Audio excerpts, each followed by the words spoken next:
दुनिया में रस तो बहुत है। खट्टा, मीठा, तूरा, फीका, तो कड़वा रस। आज हम डायबिटीज़ के पेशेंट बन गए हैं, तो कड़वा रस लेना चाहिए। कुदरत ने मेरे लिए बहुत उपकार किया है कि मैं यहाँ पूना में डायबिटीज़ पेशेंट बना, तो ये कड़वा रस लेना चाहिए। मेरे लिए, मेरी हेल्थ के लिए अच्छा है। पर देसी कड़वा कड़ू कड़िया तो कहाँ से मैनेज करें, मैं तो यही सोचा था, लेकिन कुदरत ने मेरे लिए व्यवस्था करके रखी थी।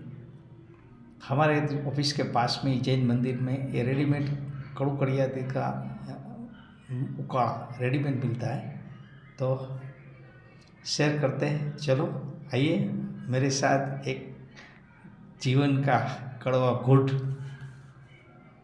मीठे स्वभाव से, खुशी से, आनंद से लीजिए। थैंक यू, धन्यवाद।